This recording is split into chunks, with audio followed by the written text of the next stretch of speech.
Good morning. My name is Alvin Perry, and I'm from Alvin Perry Worldwide. And the message this morning is the first 90 days in your assignment or your job.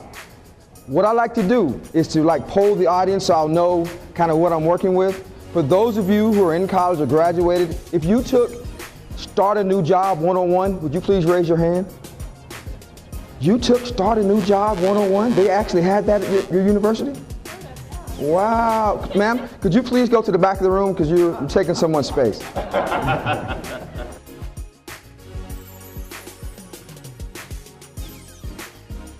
We're not being taught strategy, right? When you come into that job, you want to approach it from a strategic position. You want to lay a foundation those first 90 days so that when they look at you after that little first 90-day period, they're going to say, you know what? We made the right decision for that hire, right? So what you're going to do, instead of coming in with a deer in the headlights look, you're going to come in and say, hey, Mr. Coleman, I'm so glad you hired me. Let me talk about how I'm going to approach these first 90 days. And then from 5 kind of principles that I kind of go by. The first thing I do is I want to really assess this job. You hired me for a particular reason. There's something that this job needs to accomplish. And right now we're kind of at this level, so there's a gap. What I'm trying to do during this first 90 days is try to understand how do I strategically lay down plans to close that gap as quickly as I possibly can. The second thing I'm going to do is I know we're going to be working with a team, and I want to kind of do some team building. So I'm going to reach out and send out emails to everybody on the team announcing who I am, trying to understand what their schedules are, right? And try to set meetings with them as quickly as I possibly can because I want to understand who they are and what they do, and I want to let them know I'm here, right? Third thing is call your stakeholders, right? They're not the ones who are on your team, but they influence what your team does.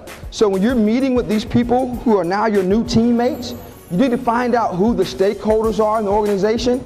Send them an email announcing who you are, right? Requesting that we have a meeting because they can influence what you do. They don't directly influence, but they're a stakeholder. The fourth thing is called measurement and communication. See, as a former Marine, one of the very first things they taught us is shoot, move, and communicate. And I'm going to tell you that communication in the job market on your job is terrible. Because what you do, you'll come in on Monday morning, good morning, Mr. Coleman. Friday afternoon, have a nice weekend. There's nothing that goes on between Monday morning and Friday afternoon that's relationship building, right? You got to understand how to communicate. When you sit down with your manager for the first time, here's what we do. You'll come on a job, you'll sit around, and you wonder how people communicate. You'll look, okay, I see him making phone calls. I see her sending emails. I'm looking at the culture, right? I see they're setting up meetings. You're trying to figure out from osmosis, how does this company communicate?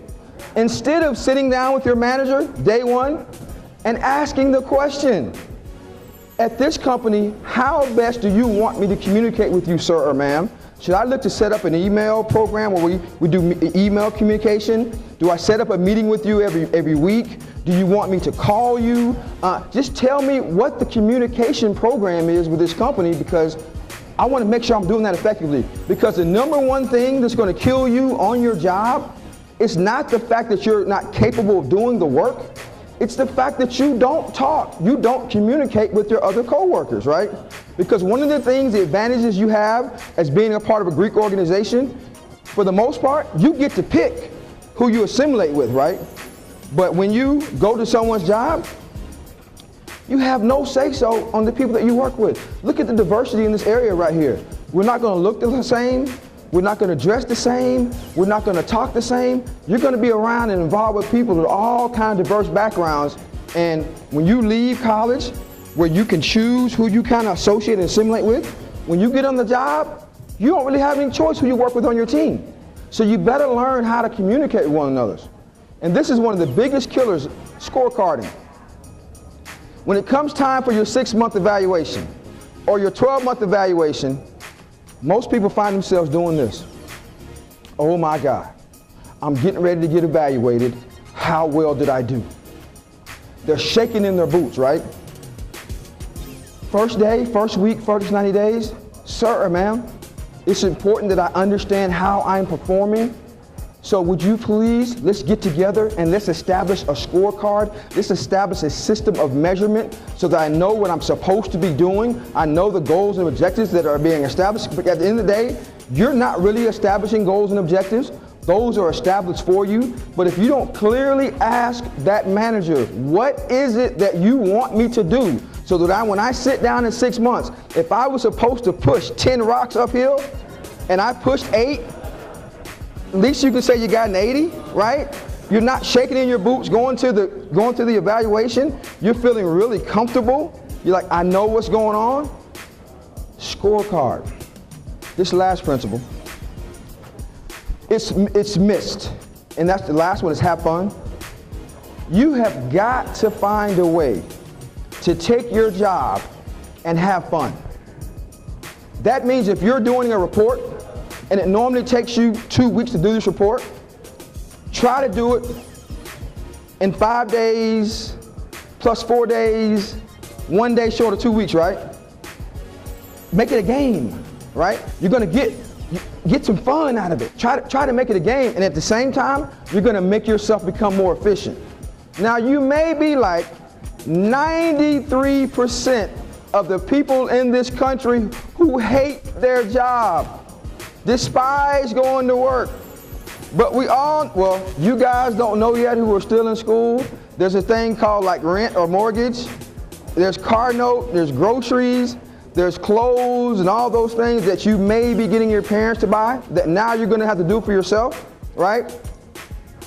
Take the money that you make on your job, right? If you can't have fun on the job, let your job fund your fun away from the job.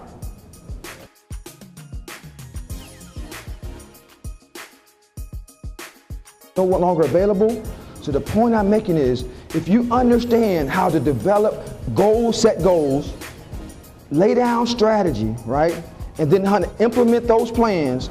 And if you begin to do that the first 90 days in your assignment, I promise you that is going to carry you for the rest of your career, because you're now going to have a transferable skill. The most important skill you can have right now as a college student or even a working professional right now is understand how to set goals, how to develop plans, how to implement those plans, and then once that cycle goes and you figure out, you get some learning from that, you got to do that thing all over again, and it's called best practices. You're going to get better, you're going to get better, and you're going to get better. My name is Alvin Perry, and I always like to tell people, if you don't remember anything else that I've said, keep your feet moving.